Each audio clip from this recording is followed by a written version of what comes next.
legal envolvendo a educação. E o episódio de hoje, Matheus, é sobre isso. É sobre esse sistema de educação. Será que ele ele é apto a nos levar ao próximo nível? E aí, Lorena? Não, claro que não. O sistema está falido. Né? Quebrou. Por que você fala isso? Os dados mostram, né? Para a gente ser exato, assim, a gente, há mais de 50 anos, os índices educacionais brasileiros, mundiais, caem. Então, uma coisa que está só em queda livre não pode levar ninguém ao próximo nível, né? E, na verdade, hoje o que está acontecendo é um resgate. É uma espécie de formação de contracultura na educação para tentar, se não reverter, mas pelo menos parar um pouco a derrocada, né? No caso do Brasil, a gente tem uma falência completa em níveis de alfabetização, de leitura, de raciocínio lógico, em todas as áreas de ciências. O país é irrelevante na ciência. Então, a gente não pode dizer que o nosso sistema deu certo. Nosso sistema educacional não deu certo. Tudo prova que ele não deu certo, que ele não funciona. Isso em nível mundial, Sim. mas mais criticamente aqui no Brasil. A gente vê, Lorena, uma influência de correntes ideológicas, políticas e filosóficas muito forte ainda na educação brasileira, sobretudo na educação pública, né? Como é que isso tem afetado a qualidade da educação? Como é que você enxerga isso? Essas diversas teorias aí, Lorena, que vocês conhecem melhor do que eu. Marxismo, construtivismo, socioconstrutivismo. Que é isso, cara? Na verdade, não existe educação sem filosofia, né? Eu dizia isso ainda hoje, né? A educação, ela é um fazer. É um estado de fazer algo. E eu só me movo de acordo com o que eu acredito ser ou não ser. Ou seja, as ideias, elas são precedentes às ações, concorda? Antes de eu agir, eu pensei. Então, a filosofia educacional que a gente tem hoje, guiando a nossa educação, uma filosofia educacional errada. Ela parte de um pressuposto errado, né? De um pressuposto de igualdade que é utópica, né? Somos desiguais. De um pressuposto de aprendizagem sem esforço, sem repetição, sem sacrifício. Então, você parte de uma filosofia errada, seja qual for a corrente, e você quer um resultado a contento. Não vai acontecer. Porque para você ter uma ação, você tem que ter por trás dela um conjunto de ideias alinhadas que, de fato, tenham lógica. E o que a gente vê hoje é que o que leva a nossa educação a cabo não tem lógica. Então, a gente quer crianças que tenham boa memória, mas a gente não quer que elas memorizem a tabuada. A gente quer crianças que saibam falar bem, mas a gente não treina oratória na escola. A gente quer crianças que, por exemplo, se desenvolvam nas várias áreas, mas elas são cobradas nas mesmas disciplinas sempre. Então, qual vai ser o produto disso? Então, a gente parte de uma filosofia que está errada, que não entende o que é o ser humano, né? Porque, assim, o ser humano é o que é, não é o que eu acho que ele é. Hoje a gente tem uma relativização do que é ser mulher, do que é ser homem, que afeta a nossa relativização do que é ser gente. Então, assim, a criança é o que ela é, não é o que eu penso que ela é. Nós fomos designados para ser algo, nós temos um criador. Nós não somos um objeto solto pairando na Terra. A gente tem um design, a gente tem uma programação, né?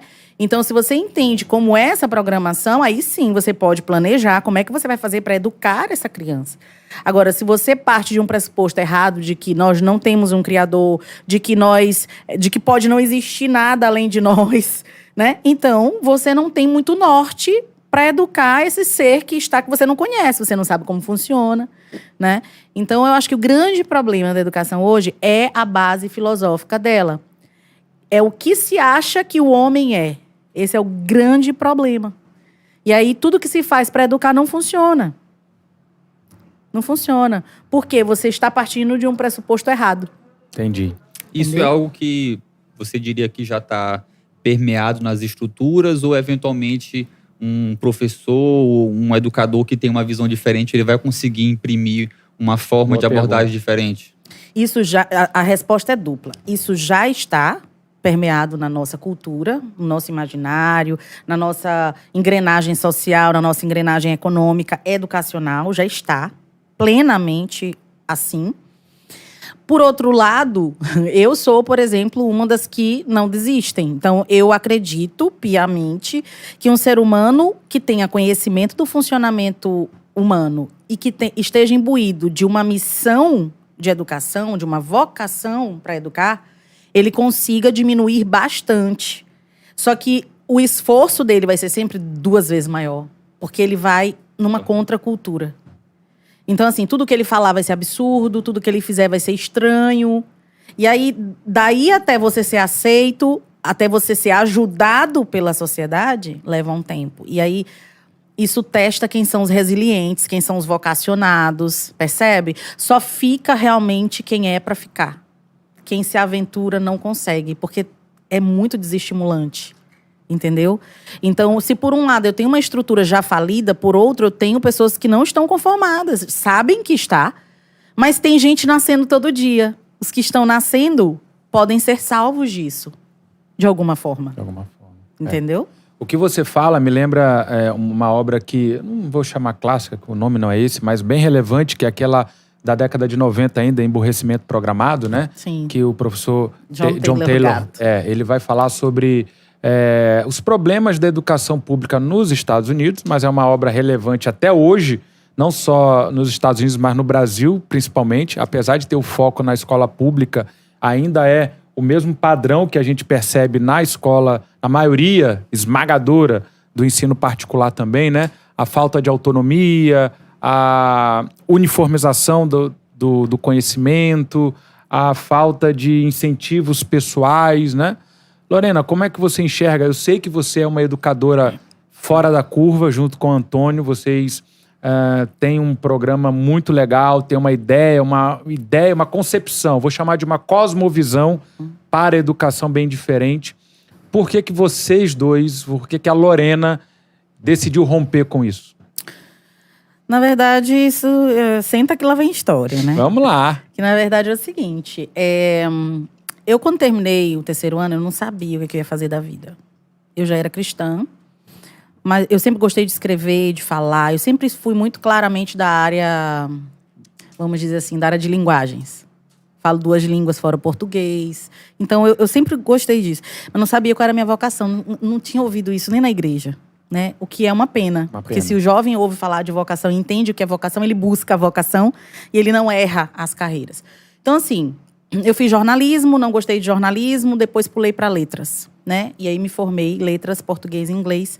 Comecei a lecionar inglês. Eu passei por todas as áreas dentro das letras, né? Literatura, língua portuguesa, gramática, o inglês e a redação, que foi a matéria que de fato me parou, porque é uma dor. Não saber escrever e ler é uma dor social.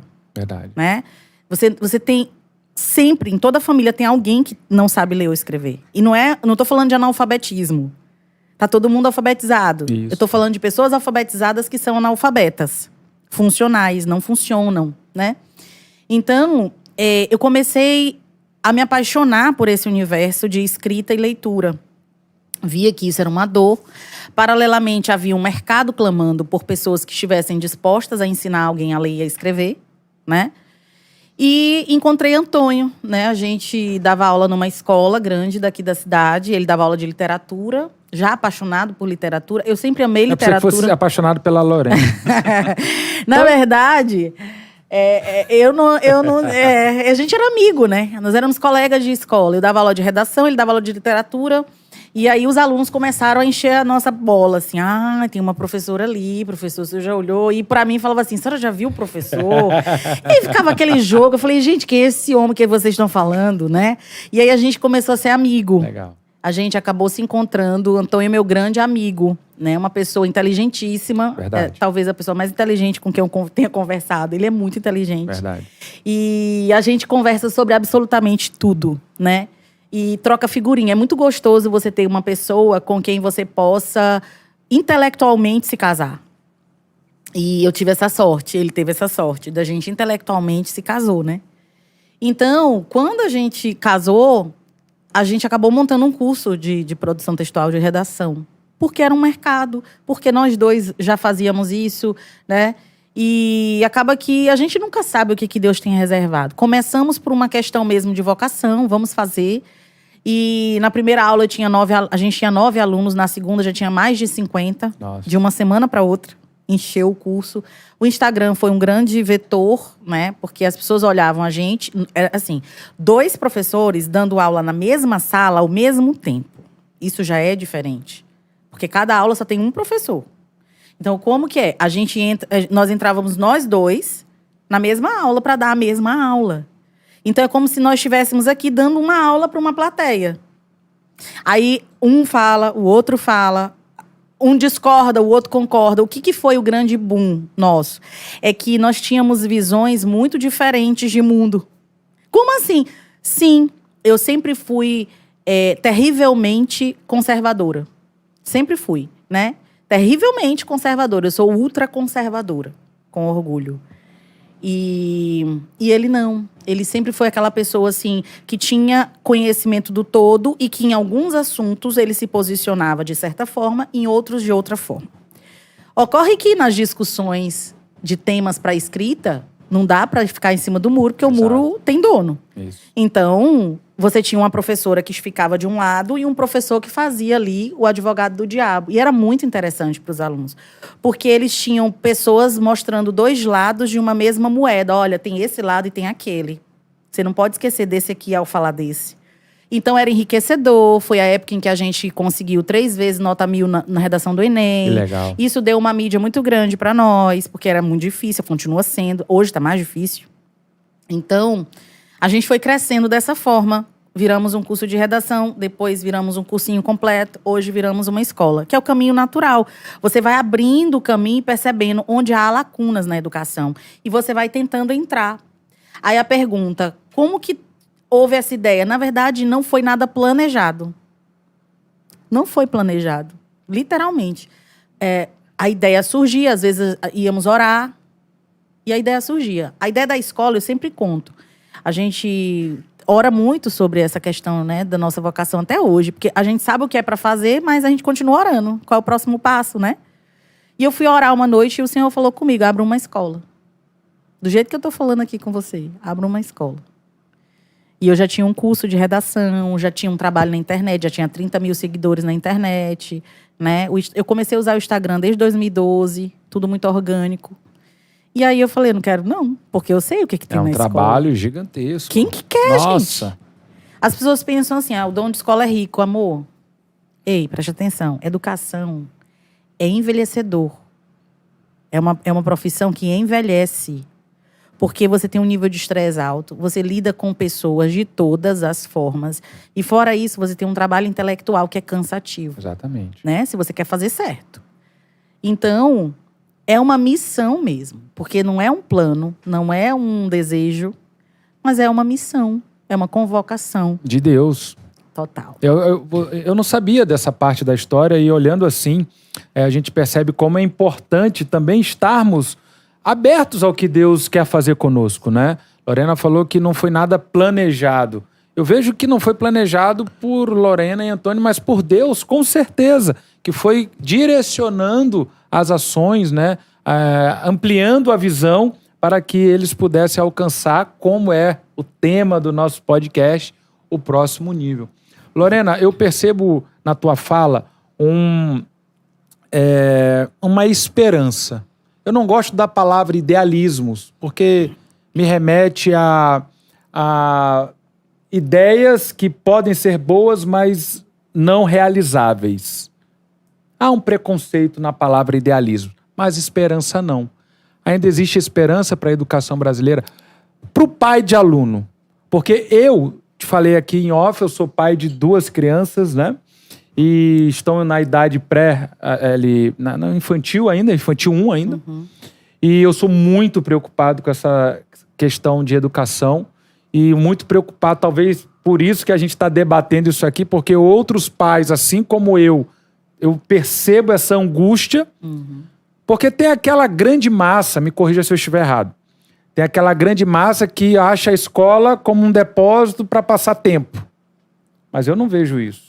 A educação, ela começa lá em casa, a escola ela vai aperfeiçoar, dar aquele toque de Midas para ajustar os pontos.